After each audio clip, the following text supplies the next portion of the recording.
My role at Ahoy Club is Managing Director. I was heavily involved with the refit of MISCHIEF. MISCHIEF, we had an unexpected incident on board.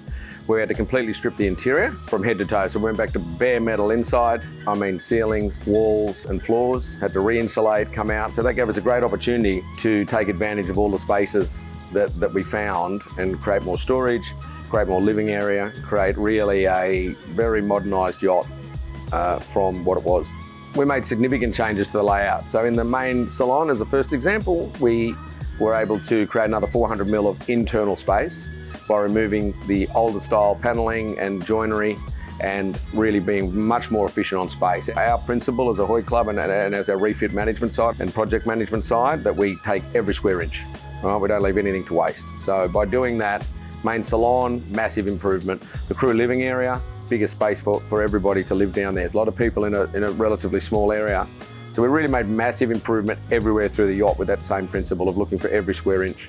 I think the overall end goal of MISCHIEF in this particular case was to make it better than when it came out of the factory. And I honestly think we achieved that. And we modernised the boat from a 2006 to become a 2024, so it resets its new generation of life now and gives this boat a completely new look and feel. It's a beautiful frame to have started with a 10.3 metre beam and its overall length. So the volume on this boat being 700 GT is extraordinary for a boat of this size, being over 50 metres. And it was just extraordinary what we were able to do with the space. Everything we do on board is about functionality, especially in the Sydney market is a very events-driven summer. We do term charter, but either way you need that functionality. Big boats, you can't have just a bar on one level. It needs to be service everywhere. We've got everything from beer on tap on board, large bar areas, availability of glasses, chillers, everything's nearby so you can service the customers the best when they're on board so they have the best experience. It's all right to come on a beautiful yacht with a bad service. It's just not the same experience. It's all about the service. On Coral Ocean, our large yacht that remains in Europe, one was the best crew in the world in 2024. So we're very proud of that. And that comes from two components. The crew itself obviously is 90% of the battle, but the other is functionality of the yacht to have everything at hand where you can and rolling out of great food from great chefs. With the refit, there's always hurdles. Timing's everything. So we had a 19-month program for this boat and we were able to get the boat out in 10 months. Critical to be able to get boats out fast with any construction job, right? And it is a full-on construction job that we did in many aspects. So trying to get the procurement of materials, really important, critical path items have to be ordered really promptly so that they're coming in and don't delay the job. And in doing that, we pick up another season with the yacht, which to this yacht is worth $6 million a season. It's a really important amount of money. So we have a balance between spending what's needed to not lose a season versus not overspending. It's a hard balance sometimes, but you do, the sacrifice cost and opportunity cost is $6 million or more. With the bigger boats, it's considerably more. So you do have to look at things really wisely, not be penny wise, pound foolish. And I think we're very good at that, as well as making sure that we ensure the best quality of everything that we get here, because you build it once and it lasts you for another generation. The management strategy is simple, like it's drive the project. Have committed guys on board, have a good team, have a big team. They're big boats, you've got plenty of levels. You don't want to do one level at a time, even though you want to finish an area at a time, you need all of the critical aspects underway at the same time, and that means a bigger team. We were designing on the go, so that causes its own complications, but it also creates perfection. Right? Rather than draw something you know it's slightly wrong, it might be out by an inch or two, we would always on the job move that. But driving the process, which is personally what Ahoy Club is the best at, right? And we personally get involved with the project and be able to drive it and make the impossible possible. Being organised, super organised, and having all of your items at hand, ordering early, making sure it's in flight wherever it's coming from in the world is super important. You can't build things if you don't have the materials.